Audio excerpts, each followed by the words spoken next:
మంచిర్యాల జిల్లా కేతన్పల్లి మున్సిపాలిటీలో రాజకీయ సెగలు కొనసాగుతున్నాయి. మున్సిపల్ చైర్మన్ ఎన్నిక రెండోసారి వాయిదా పట్టడంతో అధికారుల తీరుకు నిరసనగా బీఆర్ఎస్ సిపిఐ శ్రేణులు ఈరోజు బంద్ కు పిలుపునిచ్చారు. ఈ నేపథ్యంలో మాజీ ఎమ్మెల్యే బాల్కసుమన్ నివాసం వద్ద పోలీసులు భారీగా మోహరించి ఆయన్ను గృహ నిర్బంధం చేశారు. సుమన్ను అరెస్ట్ చేస్తారన్న సమాచారంతో బీఆర్ఎస్ కార్యకర్తలు పెద్ద ఎత్తున తరలివచ్చి మంత్రి వివేక్ వెంకట్ స్వామికి వ్యతిరేకంగా నినాదాలు చేస్తున్నారు. పట్టణమంతా పోలీసులు భారీ పహారా ఏర్పాటు చేశారు.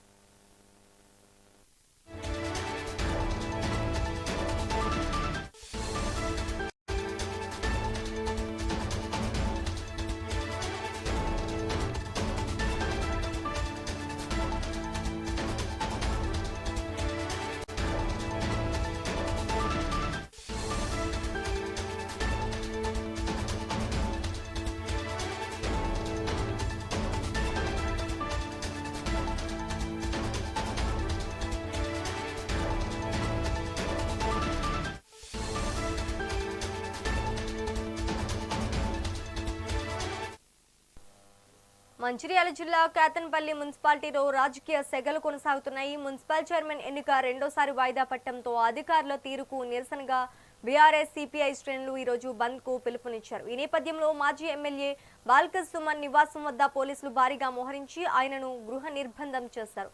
సుమన్ను అరెస్ట్ చేస్తారన్న సమాచారంతో బీఆర్ఎస్ కార్యకర్తలు పెద్ద ఎత్తున తరలివచ్చి మంత్రి వివేక్ వెంకట్ స్వామికి వ్యతిరేకంగా నినాదాలు చేస్తున్నారు. పట్టణమంతా పోలీసులు భారీ పహారా ఏర్పాటు చేశారు. ఇక ఇదే అంశానికి సంబంధించి మరింత సమాచారం మా ప్రతినిధి నరేష్ అందిస్తారు. నరేష్, చెప్పండి.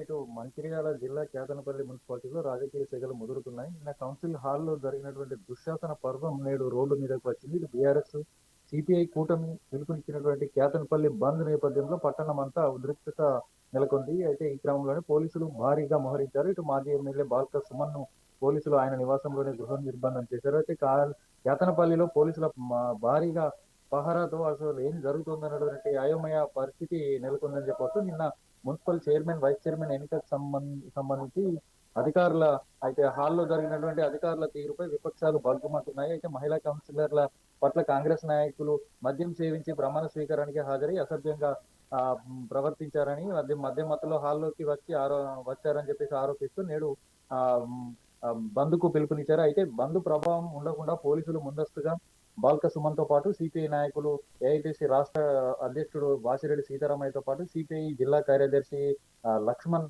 తో పాటు ఇతరత్ర సిపిఐ నాయకుల ఇంటి ముందు హౌస్ భారీగా పోలీసులను మోహరించి హౌస్ అరెస్ట్ చేశారు. మరి పట్టణం అంతా పోలీసుల పహారా పెంచారు. అయితే అక్కడ క్షేత్రస్థాయిలో ఏం జరుగుతుందనేటువంటి పోలీసులు నిరంతరం పర్యవేక్షిస్తూ వందలాది మంది పోలీసులు కేతనపల్లి మున్సిపాలిటీ పరిధిలో మోహరించి ఉండడంతో ఇటు పట్టణ ప్రజలు ఆందోళన చెందుతున్నటువంటి పరిస్థితి నెలకొంది. అయితే అసలు బాల్క సుమన్ ఇచ్చినటువంటి బంద్ పిలుపుతో వాణిజ్య వ్యాపార సంస్థలు కూడా బంద్ను స్వచ్ఛందంగా పాల్గొని బంద్ను పాటిస్తున్నటువంటి పరిస్థితి. అయితే విపక్ష నాయకుల నుంచి ఏ విధమైనటువంటి స్పందన వస్తుందని చెప్పేసి ఇప్పుడు దీనికి సంబంధించి ఆందోళనగా ఎదురు చూస్తున్నటువంటి పరిస్థితి కనిపిస్తోంది. మొత్తంగా చూసుకుంటే అయితే నిన్న జరిగినటువంటి ఏదైతే చైర్మన్, వైస్ చైర్మన్ కి సంబంధించిన 14 మంది సభ్యుల బలం ఉన్నా కూడా ఎన్నిక వాయిదా వేయడం, దీని వెనుక అసలు రాజకీయ కుట్ర కోణం దాగి ఉందన్నటువంటి ఆరోపిస్తూ బీఆర్ఎస్ పార్టీ నాయకులతో పాటు సిపిఐ పార్టీలు కూడా ఆగ్రహం వ్యక్తం చేస్తాయి. అయితే దీనికి సంబంధించి మహిళా కౌన్సిలర్ల పట్ల అసభ్య ప్రవర్తన అనేది ఒక సిగ్గుమాలిన చర్య, సిగ్గుచేటు అంటూ ఆగ్రహం వ్యక్తం చేస్తూ మండిపడ్డారు. అయితే దీనికి సంబంధించి ఇప్పటికే పట్టణం అంతా బంద్ పాటిస్తూ ప్రస్తుతానికి ఇరు పార్టీల మధ్య ఇటు అరెస్టుల తోటి నెలకొంది, ఇటు తీవ్ర ఉద్రిక్తత పరిస్థితులు నెలకొన్నాయని చెప్పవచ్చు. Sreeja, right, thank you for the update Naresh.